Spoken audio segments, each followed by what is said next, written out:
नमस्कार बच्चों, स्वागत है आप सबको स्टडी टाइम यूट्यूब चैनल पर। बच्चों, इस वीडियो के माध्यम से कक्षा 8 क्लास का जो राजनीतिक शास्त्र है उसका 5 चैप्टर सामाजिक न्याय जो है अध्याय 5 चैप्टर जो है 5 अध्याय है, इसका एक्सप्लेन करके जो मैं इस वीडियो के माध्यम से बताने वाला हूं। तो आप वीडियो को ध्यान से देखिएगा और अगर वीडियो में कहीं भी नहीं समझ में आता है तो आप एक बार कमेंट करके मैं पूछ लीजिएगा कि सर यहाँ नहीं समझ में आया, तो मैं आपको बताने का प्रयास करूँगा। तो चलिए देखते हैं कि क्या कहा जाता है, इस अध्याय के माध्यम से हमें क्या बताया जाता है। और आप इस वीडियो से दोस्तों जो बताया जाएगा, इस अध्याय के माध्यम से जो बताया जाएगा आपको मैं इस वीडियो के माध्यम से मैं बता दूंगा। ठीक है, तो देखिए 5 चैप्टर है, कहा जाता है सामाजिक न्याय। सामाजिक न्याय का अर्थ क्या होता है, जैसे कि हमारे समाज है उसमें आपको न्याय मिलता है या नहीं मिलता है। सामाजिक अर्थ ये हुआ कि हमारे साथ जो सरकारें हैं, सरकार जो है न्याय है करती है या अन्याय करती है। ये सब बातें और सब बहुत बातें जो आगे हम आपको अच्छे तरह से बताएंगे। तो चलिए देखते हैं क्या कहा जाता है। हमने छठी कक्षा में हमने जो सो कहाँ क्लास 6 में जब आप पढ़े थे वहाँ समझिएगा, हमने क्लास 6 में समानता के लिए संघर्ष के बारे में पढ़ा था। और समानता न्याय का मूल तत्व है। देखिए हमने क्लास 6 में जो सो समानता यानी कि सभी लोगों को समान रूप से दर्जा दिया जाए हर चीज़ के लिए, ठीक है, या वो अमीर हो या गरीब हो, उसे हर संविधान में या नियम दिया लिखा गया है और है या कानून है कि सभी लोगों को जो सो समान अधिकार दिया जाए। ठीक है, यह हमारा मूल तत्व है, सबसे बड़ा यही हमारा मूल तत्व है। और फिर आगे कहा जाता है न्याय का संबंध कानून और नैतिकता दोनों से है। और कानून का जो हमारा संबंध है वो नैतिकता और कानून से दोनों है न्याय का संबंध। ठीक है, फिर आगे कहा जाता है सामाजिक न्याय किसी भी समाज की वह स्थिति है जिसमें समाज के सभी लोग की न्यायोचित भागीदारी होती है और इनके बीच सामाजिक, आर्थिक और राजनीतिक किसी भी तरह का भेदभाव नहीं किया जाता है। और भेदभाव होने से लोगों में असंतोष पैदा होता है जिससे अशांति उत्पन्न होती है। और सामाजिक न्याय के अंतर्गत स्वतंत्रता एवं समानता सर्व प्रमुख तत्व है। कहने का अर्थ ये समझिए कि जैसे देखिए आपको या हम लोगों को इस तरह से कैटेगराइज नहीं किया गया है, बांटा नहीं गया है कि अगर आप जैसे कि हम लोग को सबको समान अधिकार दिया गया है संविधान में। ठीक है, आपको जितना आपको अभी अधिकार है, जितना हमें अधिकार है उतना एक जो जैसे कि मुकेश अंबानी, वो अभी मतलब इंडिया का जो है ना सबसे अमीर आदमी है, तो उन्हें भी उतना ही अधिकार दिया गया है संविधान में जितना हमें और आपको दिया गया है। ठीक है, तो सबको संविधान में समान अधिकार दिया गया है। और समान अधिकार देने से क्या होता है कि सभी लोग में क्या है, संतोषजनक बात है कि हाँ जितना अधिकार उसे है उतना अधिकार हमें भी है। वो अगर एक वोट का अधिकार है तो हम लोग भी एक वोट का अधिकार होता है। और अगर समान अधिकार दिया होता है पूरे देश में हर लोगों को, तो वह देश में जो सो शांति का माहौल उत्पन्न होता है। नहीं तो अगर नहीं होता इस प्रकार तो उस देश में जो है सो शांति नहीं हो सकता है। क्या होता है, गृह युद्ध की संभावना बनी रहती है। ठीक है, फिर आगे देखिए क्या कहा जाता है, समझते जाइएगा, एक एक टॉपिक को मैं आपको समझाते जाऊंगा। थोड़ा सा वीडियो लंबा होगा लेकिन अगर आप वीडियो पूरा देख लेते हैं तो क्या होगा कि आप यह अध्याय जो है सो पूरा तरह से समझ लेंगे। और इसका ऑब्जेक्टिव क्वेश्चन का, ठीक है, और इसका प्रश्न उत्तर जो अभ्यास के प्रश्न उत्तर हैं उसका वीडियो के डिस्क्रिप्शन में लिंक दिया हुआ है। दोनों वीडियो को जो सो आप क्या कीजिएगा, इस वीडियो को देखने के बाद जरूर देखिएगा।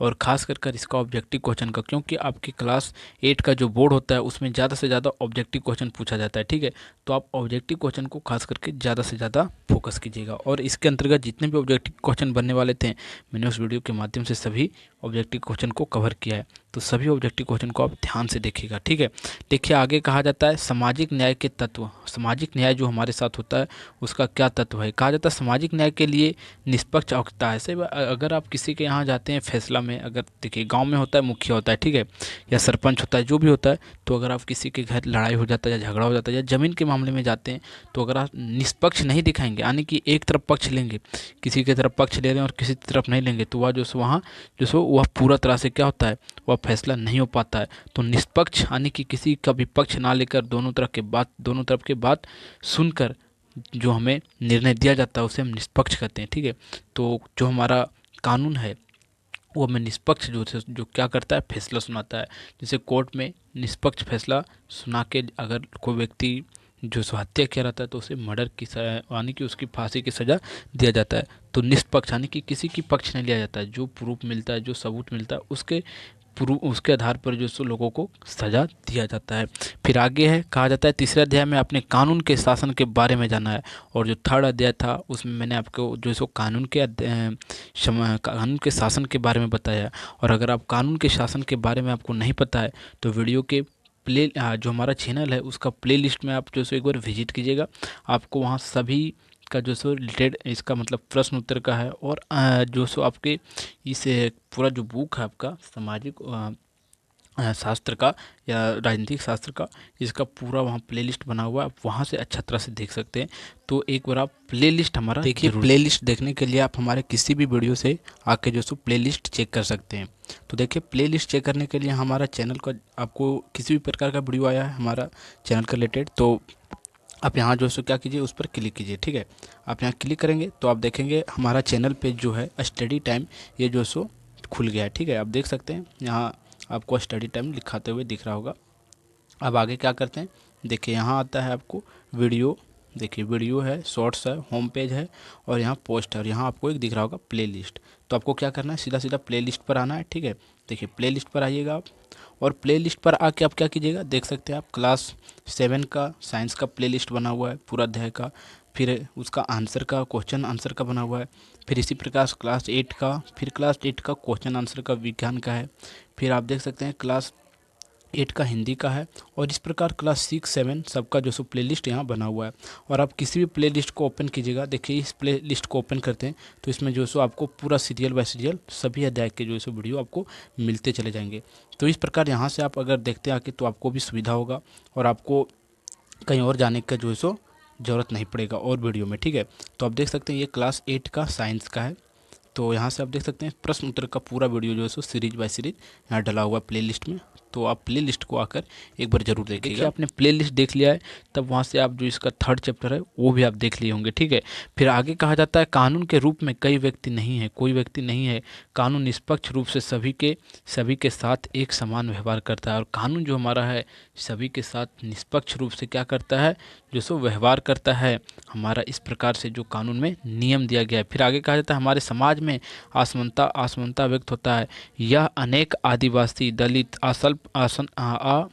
अल्पसंख्यक, महिला एवं अन्य एसी हरियातीत समूह समाज की मुख्य धारा से काफ़ी पीछे एक लोकतांत्रिक देश का नागरिक होने के नाते इन्हें भी बराबर के अधिकार मिलना चाहिए, और उनके अधिकारों को रक्षा होना चाहिए। देखिए कहा जाता है जो दलित लोग में आते हैं और जो आदिवासी समूह के लोग होते हैं उन्हें भी हमारे देश में थोड़ा सा बढ़ावा देने के लिए जो जनरल जाति होते हैं उससे थोड़ा सा ज़्यादा इन्हें छूट दिया जाता है, क्योंकि ये भी अपने आप को विकास डेवलप कर पाएँ। ठीक है, ये आदिवासी रहते हैं तो क्या होता है, ये जंगल झाड़ में ज़्यादा रहते हैं, लेकिन जब अगर इन्हें ज़्यादा छूट दे दिया जाता है तो क्या करते हैं ये कि जो सो इन्हें आगे बढ़ने का मौका मिल जाता है। ठीक है, इस प्रकार से जो हमारे कानून में है वो नियम दिया गया है। फिर आगे कहा जाता है कि आर्थिक दृष्टि से कमज़ोर लोगों को आर्थिक सहायता मिलनी चाहिए, और जो आर्थिक रूप से कमज़ोर लोग होते हैं उसे भी आर्थिक सहायता देनी चाहिए। ऐसा जो हमारा कानून में नियम दिया गया है। फिर आगे कहा जाता है मिलनी चाहिए, और सामाजिक न्याय की कल्पना तभी तभी की जा सकती है जब समाज के सभी लोगों की आधारभूत आवश्यकताओं की पूर्ति हो, और इसकी पूर्ति होने पर ही व्यक्ति एक बेहतर गरिमामय और ज़िंदगी व्यक्त कर सकता है। कहा जाता है कि सभी लोगों को जब तक समान अधिकार नहीं दिया जा सकता है तब तक लोग जो है सो क्या एक अच्छी तरह से ज़िंदगी नहीं जी पाएंगे। लेकिन हाँ, हमारे जो कानून है, संविधान है, उसमें सभी लोगों को समान रूप से अधिकार दिया गया है, जिसके कारण से सभी लोग अच्छी तरह से रहते हैं। ठीक है, यहाँ आगे कहा जाता है, देखिए ये फिगर में आप देख सकते हैं क्या कहा जाता है, सामाजिक समानता के लिए आंदोलन महिला, यानी कि महिलाओं को जो समान रूप से समान मतलब जितना पुरुष को अधिकार मिला उतना महिला को नहीं मिला था, तो इन्होंने आंदोलन कर दिया, और आंदोलन करने के बाद जो है सो आप देख सकते हैं कितना भीड़ उमड़ के आया, और फिर इन्हें जो सो समानता का अधिकार फिर इन्हें मिलता है। फिर देखिए आगे कहा जाता है स्पष्ट स्पष्ट स्पष्ट दृष्टता कहा जाता है। स्पष्ट दृष्टता का अर्थ है कि जो छूने योग्य नहीं हो। भारत में संविधान के अनुच्छेद 17 के अनुसार स्पष्ट स्पष्ट दृष्टता का उन्मूलन किया जा चुका है, और इसका मतलब यह है कि जब कोई भी व्यक्ति दलितों को पढ़ाने, मंदिर में जाना और सार्वजनिक सुविधाओं का इस्तेमाल करने से नहीं रोक सकता है। यानी कि कहा जाता है स्पष्ट दृष्टता का अर्थ ये होता है कि अब जो छुआछूत है, पहले छुआछूत बहुत ज़्यादा था, लेकिन अब छुआछूत जो है उसे पूरा तरह से ख़त्म कर दिया गया है। यानी कि कोई अगर दलित लोग हैं, आदिवासी लोग हैं, उन्हें जो है मंदिर, स्कूल, कहीं भी सार्वजनिक जगह में जाने से लोग मना नहीं कर सकते हैं। लेकिन पहले इस तरह से उनके साथ व्यवहार किया जाता था कि छुआछूत ज़्यादा लोग मानते थे, लेकिन अब नहीं मानना चाहिए और नहीं माना जाता है। और अगर कोई व्यक्ति ऐसा करते हुए साबित हो जाता है तो उन्हें दंडनीय अपराध भी दिया जाता है। फिर आगे कहा जाता है, इसका यह भी मतलब है कि छुआछूत गलत है और लोकतांत्रिक सरकार इस तरह के आचरण को बर्दाश्त नहीं करता है। लेकिन जो लोकतांत्रिक सरकार है वो छुआछूत ये सब चीज़ों को जो सो बर्दाश्त नहीं करेगा, क्योंकि ये सब चीज़ें जो सो अच्छी नहीं है। किसी लोगों को नीचे दृष्टि में नीचे लाना, अपने नेत्र के नीचे लाना, ये अच्छी बात नहीं है। ठीक है, तो छुआछूत ये सब को जो सो क्या किया गया, हमारे कानून में बहुत ही दंडनीय अपराध आने की घोषित किया गया है कि छुआछूत को सभी हटा दिया गया है। ठीक है, फिर आगे कहा जाता है, समझिएगा, कहा जाता है और लोकतांत्रिक सरकार इस तरह के आचरण को व्यवहार नहीं करती है। फिर आगे कहा जाता है, अब अस्पष्ट रिश्ता एक एक एक दंडनीय अपराध है और संविधान में इससे दूसरे अनुच्छेद भी है जो अस्पष्ट रिश्ता के खिलाफ है। उदाहरण के लिए संविधान के अनुच्छेद 15 में कहा गया है कि भारत के किसी भी नागरिक के साथ धर्म, जाति, लिंग या जन्म स्थान के आधार पर भेदभाव नहीं किया जा सकता है। और हमारे संविधान के 15 अनुच्छेद जो धारा 15 है उसमें कहा गया है कि किसी भी व्यक्ति को धर्म, जाति और लिंग के अनुसार और जन्म स्थान के अनुसार किसी भी तरह का भेदभाव नहीं किया जा सकता। यानी कि अगर आपका जन्म दिल्ली में हुआ है तो आप झारखंड में आके ज़मीन ले सकते हैं, और जितना अधिकार आपको दिल्ली में था उतना अधिकार आपको झारखंड में भी मिलेगा, इस प्रकार से कहा गया। और अगर आपका जाति अलग है, जैसे कि आपका रिलीजन जो है, आप हिंदू हैं, सिख है, ईसाई है, तो इस प्रकार से भी यहाँ जो सो कैटेगरी नहीं किया गया है। आप किसी भी जाति से हैं, आपको कोई प्रॉब्लम नहीं है। आप किसी भी लिंग से, पुरुष हो या महिला हो, कोई भी हो, आपको जो सो किसी भी तरह का जो सो भेदभाव नहीं किया जा सकता, यानी कि आपको समान अधिकार दिया जाता है। ठीक है, फिर अगला कहा जाता है, जनजाति, अनुसूचित जाति एवं अनुसूचित जनजाति और अत्याचार निवारण और अधिनियम 1989 कहता है, यह कानून कहता है कि अनुसूचित जाति एवं जनजाति के लोग के साथ अशोभनीय व्यवहार दंडनीय है। यानी कि जो अनुसूचित जनजाति थे उनके साथ जो आदिवासी लोग थे और जो थोड़े दलित समूह के लोग आते थे, उन्हें जो सो उनके साथ जो दुष्व्यवहार किया जाता था, यानी कि जो छुआछूत किया जाता था, अगर आप उस प्रकार से अभी के ज़माने में करते हैं तो आपको क्या जो सो दंडनीय अपराध, यानी कि आपको सज़ा भी हो सकता है। फिर आगे कहा जाता है, ऐसा करने वाले को जुर्माना या सज़ा भी हो सकता है। और पीड़ित व्यक्ति मुआवजे का भी हकदार होता है। यह कानून 1889 में अनुसूचित जनजाति तथा अन्य समूहों के मांग पर बनाया गया था और यह नियम जो सो 1889 में बनाया गया था। ठीक है, फिर आगे कहा जाता है कि उस समय सरकार पर अनुसूचित जनजाति और अनुसूचित जाति के साथ हर रोज होने वाली दुर्व्यवहार और अपमान पर रोक लगाने के लिए ठोस कार्रवाई करने का भारी दबाव बनाया जा रहा था। और दक्षिण भारत के कई हिस्सों में अपने हकों का दावा करने वाले कई दलितों संगठन में पूर्वजों आवाज़ उठाया और वे तत्कालीन जाति और दायित्वों का निर्वाह करने को तैयार नहीं थे और समानता का अधिकार चाहते थे। और इस वजह से कुछ उच्च जाति के लोग उनके साथ खुलेआम हिंसा उतारू हो गए थे। कहने का अर्थ ये बनता है कि पहले जब दक्षिण भारत में देखा जाए तो क्या होता था, ज़्यादातर दक्षिण भारत में क्या होता था कि जो दलित समूह के लोग होते थे, यानी कि अनुसूचित जनजाति और अनुसूचित जाति जो होते थे, उनके साथ ज़्यादा छुआछूत की भेदभाव की जाती थी। लेकिन अब जो 1889 के बाद या जो अधिनियम लागू हुआ, इसके अंतर्गत जो ऐसा करने पर दंडनीय अपराध, यानी कि आपको जुर्माना या अपराध अब जो किए हैं उसका जो आप पर कार्रवाई किया जाएगा। उस समय से ये सब जो कम होने लगा। फिर आगे कहा जाता है, समझिएगा, कहा जाता है, दलित संगठन सरकार को इस बात का एहसास कराना चाहता था कि छुआछूत, जो दलित समूह थे वो छुआछूत अभी भी जारी है। जो दलित समूह के लोग थे वह अभी भी दर्शाना चाहते थे लोगों को कि हाँ, कि दलित समूह में अभी भी छुआछूत क्या है, जाति पर जो ज़्यादा किया जा रहा है। फिर आगे कहा जाता है कि इसके लिए उन्होंने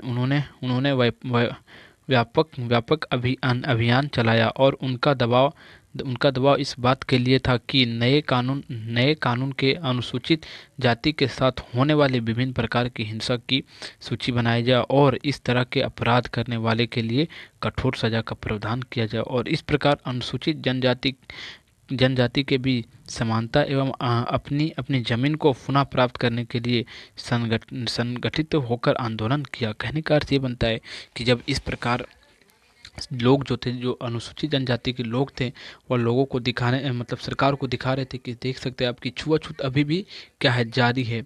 इसके पर आप जो सो एक कड़ा से कड़ा नियम बनाइए कि ऐसा लोगों के साथ दुर्व्यवहार या दुराचारी ना हो। ठीक है, तो उन पर जो सो लोगों संविधान में एक नियम बनाया गया और उस नियम में यही कहा गया कि अगर किस को छुआछूत करते हुए इस प्रकार अगर पकड़ा जाता है तो उसे सजा भी हो सकता है। फिर आगे कहा जाता है अनुसूचित जाति और अनुसूचित जनजाति और अत्याचार निर्वाह और अधिनियम 1989 के मुख्य बिंदु निम्न है। और 1989 में क्या क्या मुख्य पॉइंट थे वो समझिए। कहा जाता है अनुसूचित जाति और जनजाति के किसी सदस्य को कोई व्यक्ति खाद्य पदार्थ खाने और विनाश नहीं कर सकता है, यानी कि जो आदिवासी के जो खाना का सामान था उन्हें कोई विनाश या छीन नहीं सकता है। फिर आगे कहा था इसके सदस्यों को अपमानित करना दंडनीय अपराध है और अनुसूचित जनजाति के लोगों को अगर कोई अपमानित करता है किसी भी चीज़ कर लेकर तो वह जो उसे सजा मिल सकता है। फिर आगे कहा जाता है इस समाज के किसी महिला को अपमानित नहीं किया जा सकता और जो महिला थी उसे भी जो सो क्या अपमानित नहीं करना चाहिए जो अनुसूचित जनजाति थे। फिर आगे कहा जाता है अनुसूचित जनजाति और अनुसूचित जाति के आवंटित जमीन को ज़बरदस्ती कब्जा नहीं करना चाहिए और उनकी जो ज़मीन जो थे उनके ज़मीन को भी जो सो ज़बरदस्ती अपने हैंड में या अपने कब्जा में नहीं करना चाहिए। ठीक है, आगे कहा जाता है इस समाज के सदस्यों के साथ जाति सूचक शब्द का प्रयोग नहीं किया जाना चाहिए। और फिर आगे कहा जाता है कि इस तरह के लोगों को जो सो उनके जाति सूचक जो वर्ड थे, जैसे कि उन्हें दलित लोग कहा जाता था, इस प्रकार के शब्द को हम यूज नहीं कर सकते। ये हमारा जो सो संविधान में नियम बना दिया गया। फिर आगे कहा जाता है यदि कोई भी अत्याचार अनुसूचित जाति और जनजाति के सदस्यों के साथ किया जाता है तो उन्हें तुरंत पुलिस में रिपोर्ट करानी चाहिए और पुलिस अपराधी के खिलाफ मुकदमा दर्ज करेगी और अपराध साबित होने पर अपराधी को जेल की सज़ा व जुर्माना भी देना होगा। और कहा जाता है उस व्यक्ति को 2 साल तक की उस क्षेत्र में बाहर रहने का आदेश देगी। और सरकार ने अनुसूचित जनजाति व जनजाति में इस तरह के मुकदमों को सुलझाने के लिए विशेष अदालत बनाई है। और सरकार जो इस प्रकार के जो सॉल्यूशन होते हैं, मतलब क्या बोल सकते हैं, इस प्रकार के जो केस आते हैं उनके लिए एक अलग से कोर्ट बनाए हैं और वह कोर्ट हमारा क्या कहलाता है समझिएगा। कहा जाता है यह विशेष अदालत अधिकतर जिला सेशन कोर्ट होता है। क्या होता है? जिला सेशन कोर्ट होता है। और सरकार इन मुकदमों को लड़ने के लिए मुफ्त कानून सहायता देती है और सरकार पीड़ित व्यक्ति के आने जाने का खर्च भी देती है। जो लोग पीड़ित होते हैं और उन्हें अगर किसी प्रकार का दुर्व्यवहार किया जाता है तो वो केस मुकदमा फ्री लड़ सकते हैं, सरकार उन्हें पूरा तरह से छूट देती है। फिर आगे कहा जाता है इस अत्याचारी से पीड़ित व्यक्ति आर्थिक मुआवजे का हकदार होता है और मुआवजे का रकम उस व्यक्ति की हुई हानि पर निर्भर करता है और यह मुआवजा अदालत द्वारा भी दी जाती है। जो उन्हें हानि किया जाता है वो किसके द्वारा? जो व्यक्ति जो दलित समूह के लोग होते हैं, अगर उसे किसी प्रकार के अगर ठेस पहुंचाने वाली बात कहा जाता है या शब्द कहा जाता है, या तो उन्हें अगर किसी तरह का अपमानित किया जाता है तो उन्हें या तो मुआवजा देना होगा या तो जेल की सज़ा भुगतना होता है।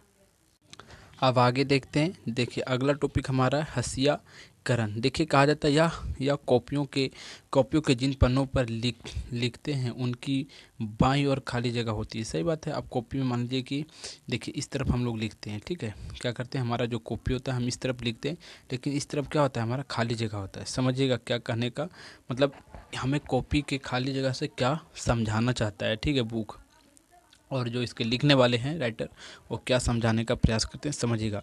कहा जाता है खाली जगह होता है जहाँ आमतौर पर लिखा नहीं जाता है, उसे पन्ने का हसिया कहा जाता है। और कुछ ऐसे ही समाज में भी होते हैं। हसियाई का मतलब होता है कि जिसे जिसे किनारे या हसिये पर धकेल दिया जाता है, यानी कि उसे खाली छोड़ दिया जाता है, जो ऐसे लोग होते हैं, ऐसा बात कहा जा रहा है। और ऐसे में वह व्यक्ति चीज़ों के केंद्र में नहीं रहता है। इसे अपनी कक्षा या खेल में मैदान में भी कभी कभी आपने महसूस किया होगा। और आप कभी अगर किसी प्रकार का खेल या मैदान में क्रिकेट या कुछ भी खेले होंगे तो वहाँ भी हंसिया का आपने अनुभव किया होगा कि जो प्लेयर अच्छा खेलता है उसे चुन लिया जाता है और जो खराब खेलता है उसे बाहर निकाल दिया जाता है, समझिएगा। कहा जाता है अगर आप अपनी कक्षा के ज़्यादातर बच्चों जैसे नहीं हैं तो इस बात का गुंजाइश बढ़ जाता है कि आपके आपके संगी साथी आपको अपने बीच का नहीं मानेगा। सही बात है।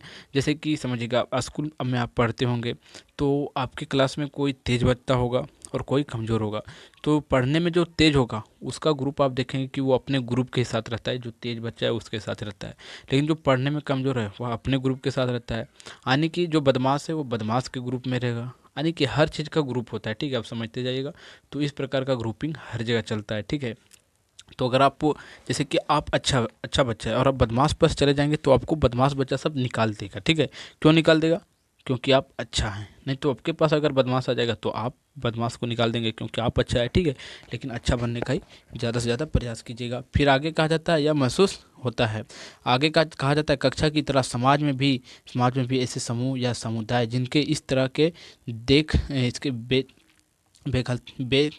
वेद खाली का अनुभव होता है और उसके हंसियाकरण की वजह यह हो सकती है, समझिएगा। कहा जाता है हंसियाकरण की वजह यह हो सकती है कि अगर भाषा बोलते हैं, अगर अगर रीति रिवाज अपनाते हैं या बहुसंख्यक समुदाय के मुकाबले किसी दूसरे समुदाय या धर्म के वे अपने गरीबी के कारण सामाजिक हैसियतों में कमतर माने जाने की वजह से और शेष लोगों के मुकाबले में कमतर मनुष्य के रूप में देखे जाते हैं, तो वह वजह से खुद को हंसिया पर महसूस करते हैं। और कहा जाता है कई बार हंसियाई समूहों के लोग दुश्मनी और डर के भाव से भी देखे जाते हैं और फैसले और अलग किए जाने का यह अनुभव समुदायों को संसाधनों और मौक़ों का फ़ायदा उठाने से रोक देता है। कहा जाता है जिस प्रकार से आपने खाली पेज का जगह देखा, अपने स्कूल के ग्रुप के बारे में समझा, उसी प्रकार से समाज में भी जो है हंसिया के लोग होते हैं उसे क्या किया जाता है कि अगर आप उस लायक नहीं होते तो आपको समाज से भी निकाल दिया जाता है और उस तरह के लोग से लोग भयभीत हो जाते हैं, डरने लगते हैं। आगे कहा जाता है उन्हें समाज में से ऐसे ताकतवर और वर्चलितशाली तबकों के मुकाबले शक्तिहीनता और पराजय का असहस रहता है, जिसके पास जमीन और धन दौलत और ज़्यादा पढ़े लिखे और राजनीतिक रूप से ज़्यादा ताकतवर होते हैं। इसका मतलब यह है कि हंसियाकरण किसी एक ही दायरे में महसूस नहीं होता है और आर्थिक, सामाजिक और राजनीतिक सभी दायरे समाज के कुछ तबकों को हंसियाई महसूस करने के लिए विवश करते हैं। और इस अध्याय में हम दो समुदाय जिन्हें आज भारत में सामाजिक रूप से हंसिया माना जाता है इसके बारे में पढ़ेंगे। यानी कि दो समुदाय है भारत में और उसे हंसिया माना जाता है, यानी कि उसे ऐसा माना जाता है कि ये फालतू लोग हैं।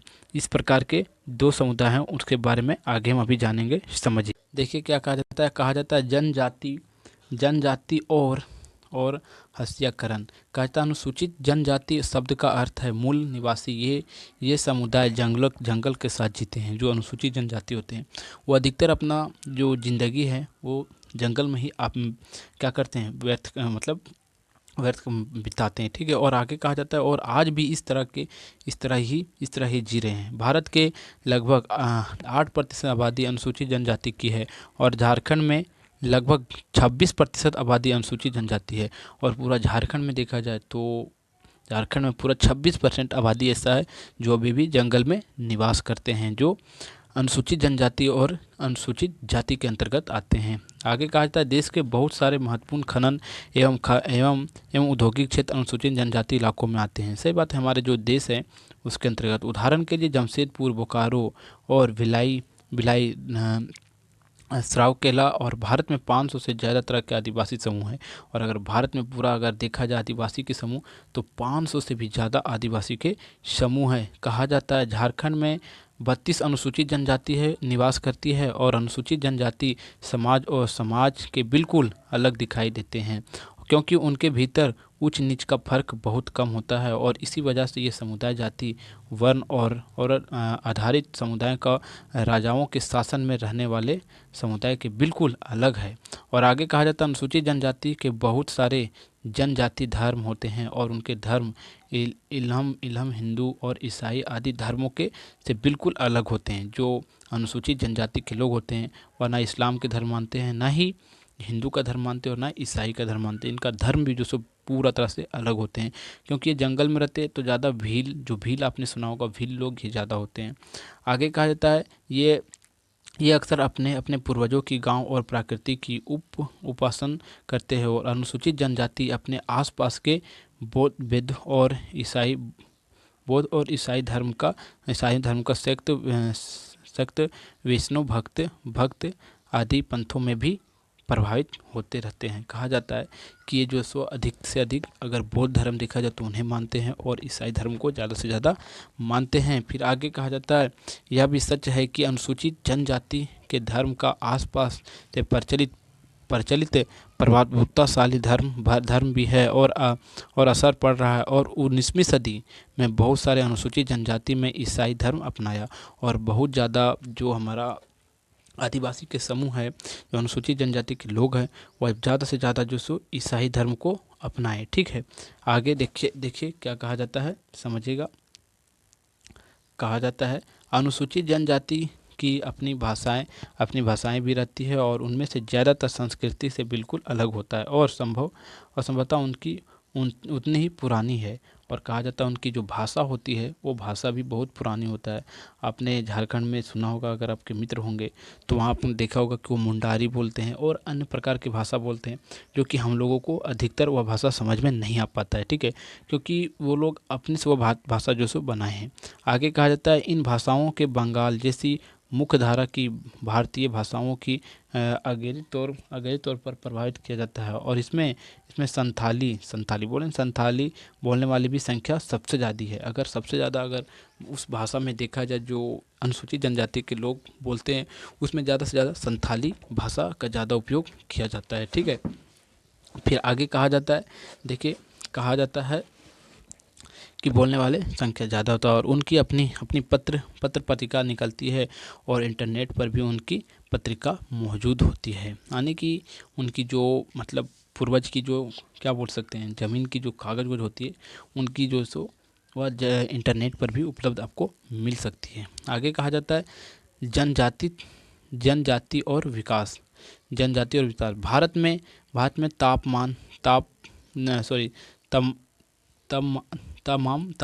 में तमाम सभ्यताओं के विकास में जंगल का बहुत गहरा महत्व रहा है। सही बात है, अगर भारत में अगर देखा जाए तो किसी भी जाति को या किसी भी धर्म को विकास होने में हमारा जंगल जो सो बहुत ही क्या महत्वपूर्ण है। आगे कहा जाता है लोहा, तांबा, एल्युमिनियम, सोना, चांदी, कोयला, हीरा और ये सब जो निकलने वाले हैं पशु तो सभी जंगल से ही मिलते हैं, जो हमें खनन की चीज़ मिलते हैं। कहा जाता है इसके अलावा जीवन के सभी आगे बढ़ते रहने के जंगल का बड़ा योगदान रहा है और इसी जंगल से वर्षा एवं जलवायु प्रभावित होते हैं और 19वीं सदी के मध्य तथा अनुसूचित जनजाति और जंगल पर पूरा क्या करते हैं नियंत्रण था। जब पूरा जंगल यानी कि अगर हमें देखा जाए तो 90 से 95% तक हमें जंगल से ही मुख्य रूप से जो खनिजें जो होती हैं वो मिलते हैं। या धरती के अंदर मिले तो क्या किया जाता है कि धरती के अंदर जब मिलता है तो वहाँ से जंगल को कोड़ के हटा दिया जाता है। आप देख सकते हैं किस प्रकार यहाँ जो हमारा JCB है वह कार्य करता हुआ आपको दिखाई दे रहा होगा। फिर आगे कहा जाता है अनुसूचित जनजाति समुदाय बड़ी बड़ी रियासतों और रजवाड़ों के अधीन नहीं रहते हैं। सही बात है, और ये अनुसूचित जनजाति के जो लोग हैं वो किसी के अंदर कार्य नहीं करते हैं। आगे कहा जाता है बहुत सारे राजवाड़े और वन संसाधन के लिए अनुसूचित जनजाति पर निर्भर रहते हैं, परंतु आज आदिवासी को हरियाई और शक्तिहीन समुदाय से रूप में देखा जाता है। और पिछले दो शताब्दियों में आए आर्थिक बदलाव, वन नीतियों के बावजूद को खेतों और बंगालों निर्माण स्थलों को घरों में नौकरी करने के लिए विवश किया जा रहा है। और कहा जा रहा है कि जो अनुसूचित जनजाति के लोग हैं उन्हें नौकरी दिया जा रहा है और उन्हें नौकरी लेने के लिए जो सो विवश किया जा रहा है। और अर्थात कहने का अर्थ ये बनता है कि उन्हें समाज में मतलब क्या बोल सकते हैं, जो वो नीचा है उन्हें ऊपर लाने की प्रयास किया जा रहा है। ठीक है, फिर आगे कहा जाता है कि अनुसूचित जनजाति इलाकों में जमीन व खनन और अन्य विशाल प्रौद्योगिकी योजना के लिए बार छीना गया और जनजाति भूमि पर कब्जा करने के लिए ताकतवर गुटों ने हमेशा मिलकर काम किया। जो उनके जो ज़मीन होते हैं, अगर उनके अंदर अगर किसी प्रकार का खनन का कोई मटेरियल मिल जाता है तो उसे भगा देते हैं वहाँ से, और उस जगह पर जो सो वहाँ कब्जा कर लिया जाता है सरकार के द्वारा। फिर आगे कहा जाता है कि कई बार उनकी ज़मीन ज़बरदस्ती छीन ली गई और निर्धारित प्रक्रिया का पालन बहुत कम किया गया। और सरकारी आंकड़ों से पता चलता है कि खनन परियोजना के कारण विस्थापित होने वाले 50% ज़्यादा केवल अनुसूचित जनजाति रहे हैं। और उनकी बहुत सारी ज़मीन देश